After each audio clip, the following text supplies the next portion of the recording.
by show of hands, how many people sitting in this room would vote to legalize prostitution? I have a few. Okay. What if I told you that prostitution was already legal in America and happens over 100,000 times in our hospitals and clinics every year?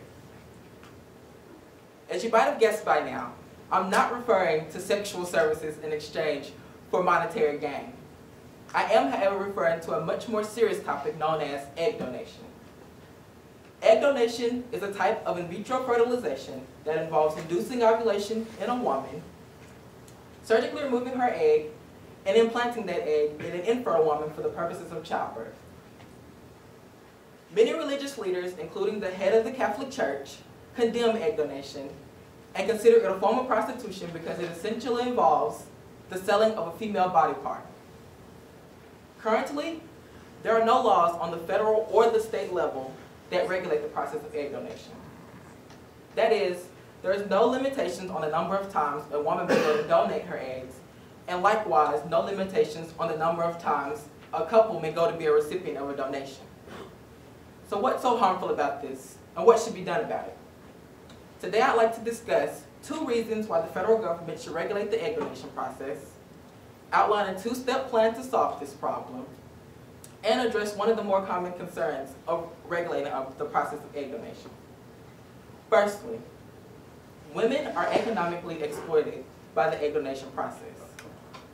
Although the term donation insinuates that this is a free service, it by no means comes without a hefty price tag.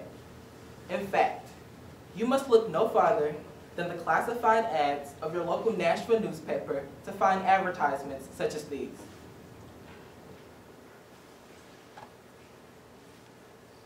Private agencies and couples luring unsuspecting young women with $5,000, $10,000, even up to $100,000 as compensation for donating their eggs.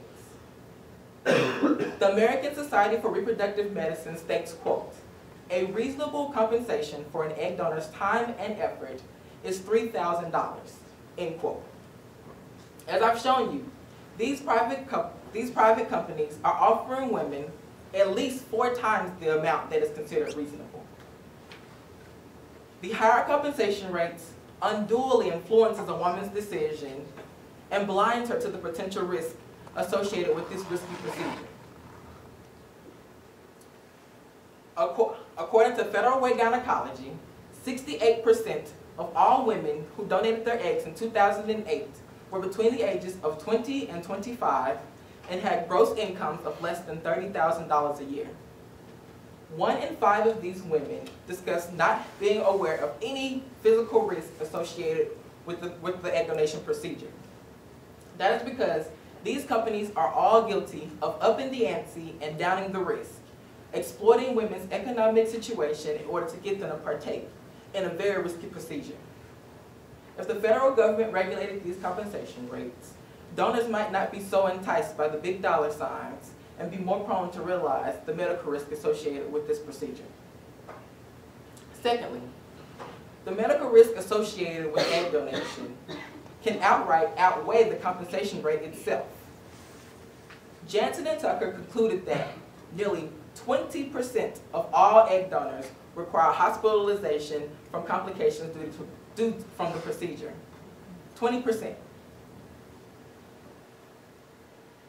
Half of all of these cases end in hyperovarian stimulation syndrome, which is just a big medical term for congratulations, you now have weekly menstrual periods instead of a 28-day cycle.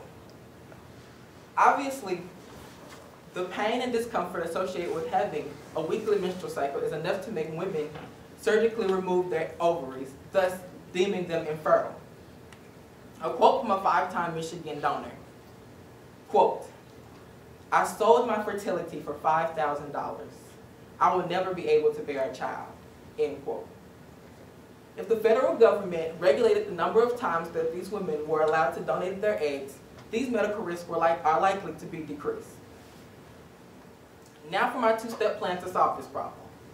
Firstly, To address the high compensation rates, the federal government should require these agencies to reduce their compensation rates to the reasonable $3,000 outlined by the American Society for Reproductive Medicine. The American Journal of Psychology has produced numerous articles that state that humans are less likely to partake in a risky procedure if they feel that the risks outweigh the benefits. Therefore, by lowering these compensation rates, we are allowing donors to be more considerate of the medical risks that are associated with, instead of viewing egg donation as a quick fix to an economic issue. Secondly, to address the medical risk, the federal government should require that these agencies adopt a national registry system that logs the number of times women go to donate their eggs, and that number should be limited to 2 donations. Why 2? Well, in that same article done by Jansen and Tucker, they concluded that that a contraction of hyperovarian stimulation syndrome increases tenfold once a woman has donated at least 3 times. Although there is still medical risk associated with having 1 donation, these medical risks are still likely to decrease if the donor is kept under 2.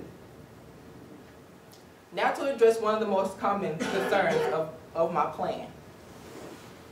Many people believe that by limiting the number of times a woman may donate eggs, it will limit the number of couples that deserve to bear a child.